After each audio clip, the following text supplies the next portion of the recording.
Hello, and thank you for watching. My name is Bradford Roberts, Principal Broker, Founder, and Owner of TR Realty in the Las Vegas area.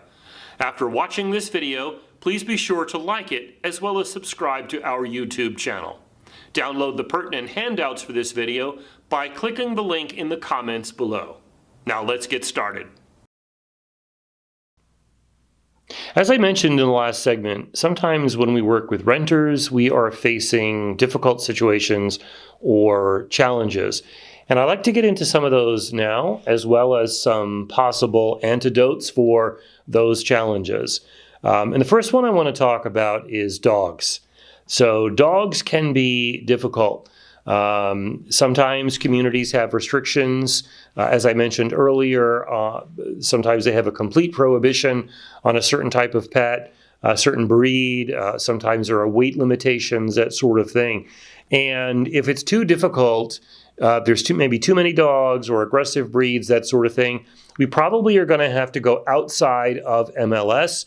We may have to go to Craigslist or some other websites where we can find some properties that are listed directly by the owner, not going through a real estate professional. And I want you to keep in mind that service animals are not pets. I don't know how to say that any more clearly, and I do face questions all the time from real estate agents. Well, what about? No, there's no what about. A service animal is not a pet.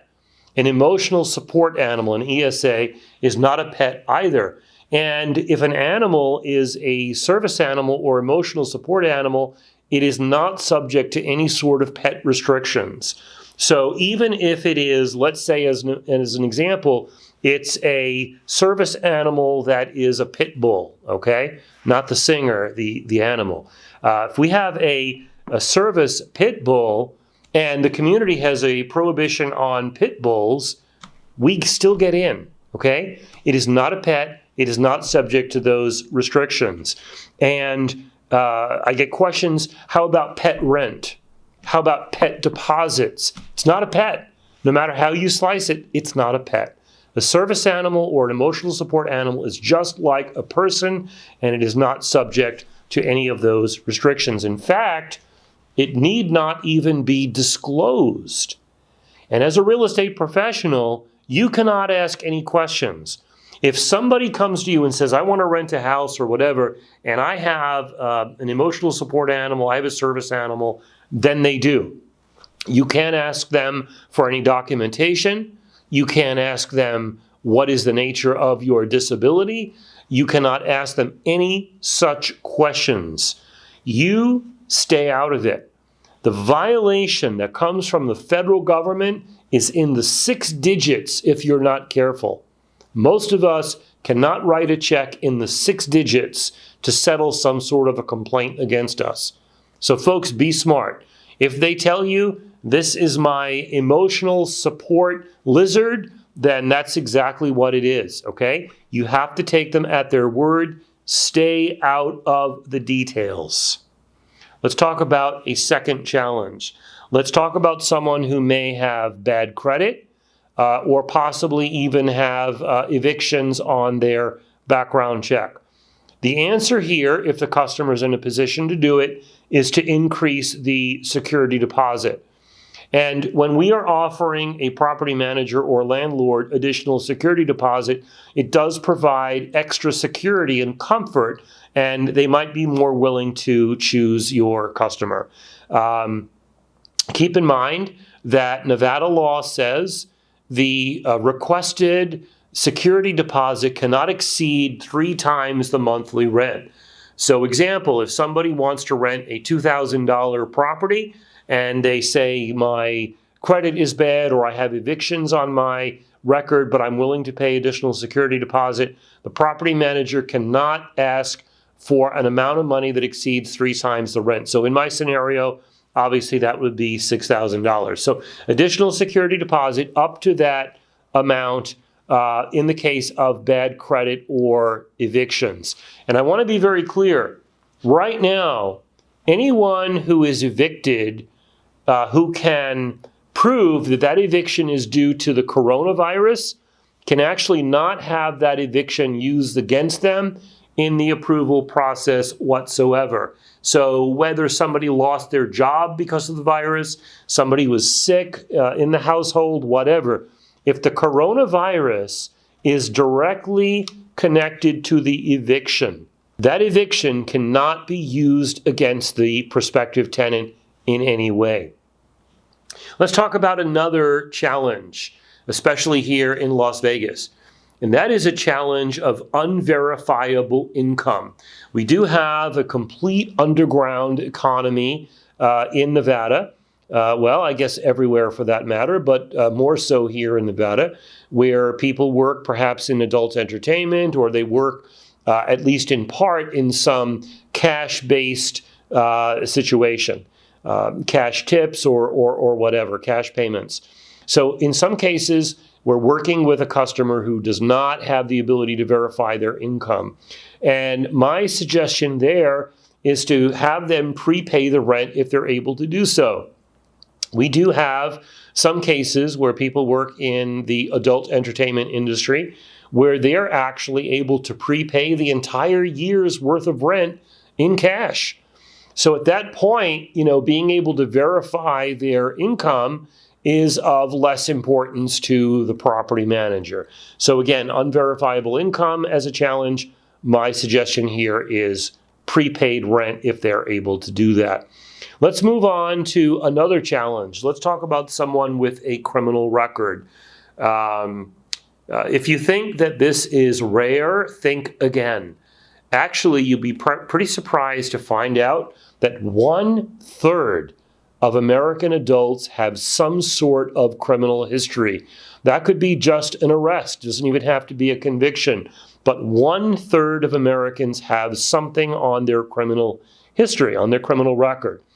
And if that's the case with your customer, it's probably a good idea to speak with the property manager before you even show the property, or certainly before you allow the customer to pay their application fee. People get very upset when they submit application fees only to find out later that the property manager wouldn't have even considered that person in the first place. Now, when it comes to criminal record, remember here, I'm a real estate broker, okay? And I'm teaching real estate in this video. I'm not teaching morals. I'm not teaching ethics. So simply from a real estate perspective, I want to tell you that criminal records can vary in severity. And again, let me say it again, I'm not passing judgment on what someone may have on their record. And I'm also, in the example I'm about to give you, I am not saying that what somebody did is okay. I'm only telling you the reality of real estate, that criminal records can vary, okay? So what if we've got, as an example, somebody who 20 years ago when they were in college went to a party, drank too much, they drive home when they weren't supposed to be driving, and when they came into their driveway, they crashed into their own garage and knocked the garage door down. And the neighbor called the police, and this person got arrested for DUI and property damage. Let me say it a third time. I'm not saying this is okay. I'm not condoning DUI, which is a very serious problem and a crime in the state of Nevada. But let's compare somebody who hit their own garage door 20 years ago to somebody who may have been arrested 3 months ago for armed robbery at a convenience store, okay? So I'm not condoning crimes. I'm simply saying that when a property manager looks at criminal history, they have to make an intelligent decision about how severe that crime was, how long ago it was, whether there was a conviction. One of the things that we're facing here in Nevada right now has to do with marijuana, because as per state law, marijuana is now legal. Even recreational marijuana is legal in Nevada. Well, there's a whole lot of people in jail right now because of marijuana possession. And again, not teaching ethics, not teaching morals, but somebody who, was arrested 15 years ago for possession of a small amount of marijuana, knowing that marijuana is now legal in Nevada, is that something that we really want to use against someone in the application process? I also want to say one more thing about criminal history. And that is that we can no longer say just the fact that someone has a criminal record equals denial. Now, until recently, you could have gotten away with that as a property manager. If you took an application fee, ran a background check, and up came some sort of a criminal history, you could say to that prospective tenant, due to your criminal history, you are hereby denied. Your application is denied, right? No housing for you. So HUD has recently issued a white paper on this topic saying that criminal history could be a way to discriminate against some people, and that a property manager may no longer simply deny housing because of criminal history. And actually, what a property manager needs to do now is to be able to prove, or at least make a strong argument, that the particular criminal history that came up on someone's background check would either be a threat to the property or a threat to the neighborhood.